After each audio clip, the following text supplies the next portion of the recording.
Rip shot എന്നൊക്കെ പറഞ്ഞു കഴിഞ്ഞാൽ ഇടിച്ച് പൊള്ളിക്കണം. അപ്പോൾ രാവിലെ തന്നെ നമ്മുടെ സ്റ്റുഡൻസിന് വർക്കൗട്ടും കാര്യങ്ങളൊക്കെ കൊടുത്ത് അവസാനം അവരെ സ്ട്രെച്ചിങ് ചെയ്യിപ്പിച്ച് അവരെ വിട്ടു കേട്ടോ.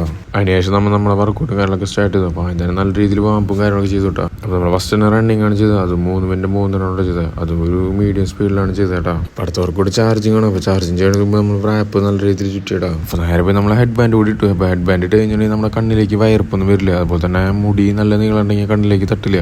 അപ്പോൾ ഇതിൻ്റെ ലിങ്ക് ആർക്കെങ്കിലും വേണമെങ്കിൽ ലിങ്ക് ഇത് കമൻറ്റ് ചെയ്താൽ വേണ്ടിയിട്ട്. അങ്ങനെ നമ്മളിത് ചാർജിങ് സ്റ്റാർട്ട് ചെയ്തു. അപ്പോൾ ഓരോ റൗണ്ടിൽ നമ്മൾ 15 സെക്കൻഡ് വെച്ചിട്ടാണ് ചെയ്തത്. അങ്ങനത്തെ 3 സെറ്റായിട്ട് ചെയ്തത്. 15 എണ്ണത്തിൻ്റെ ആദ്യത്തെ 2 റൗണ്ട് കഴിഞ്ഞപ്പോൾ നമ്മൾ പാടായി. പക്ഷെ നമ്മൾ ലാസ്റ്റ് റൗണ്ട് നല്ല സ്പീഡിലും നല്ല പവറിലും ചെയ്ത് പൂർത്തിയാക്കിയിട്ടാണ്. അങ്ങനെ അവസാനം വർക്ക് കൂടിയിട്ട് നമ്മൾ ഷാഡോ ബോക്സിംഗ് ആണ് ചെയ്തത്. ഷാഡോ ബോക്സിംഗ് നമ്മൾ 3 മിനിറ്റ് 3 റൗണ്ടായിട്ട് ചെയ്തത്. അതും അത്യാവശ്യം നല്ല സ്പീഡിലായിട്ട് ചെയ്തത്. അങ്ങനെ നമ്മളൊരു മാറ്റ് എടുത്തിട്ട് നമ്മുടെ ബോഡി ഫുള്ള് നല്ല രീതിയിൽ ലൂസ് ചെയ്തു കേട്ടോ. അപ്പോൾ നമ്മൾ വാമ്പ് ചെയ്യണ പോലെ തന്നെ നമ്മളെ വർക്കൗട്ട് കഴിഞ്ഞിട്ടുണ്ടെങ്കിൽ നമ്മുടെ ബോഡി ഫുള്ള് ലൂസ് ആക്കണമെന്ന് നല്ല കേട്ടോ. അപ്പോൾ ഇത്രയോളം നമ്മൾ ഇന്നത്തെ വർക്കൗട്ട്. അപ്പോൾ അടുത്ത വീഡിയോയിൽ വീണ്ടും കാണാം. ബൈ.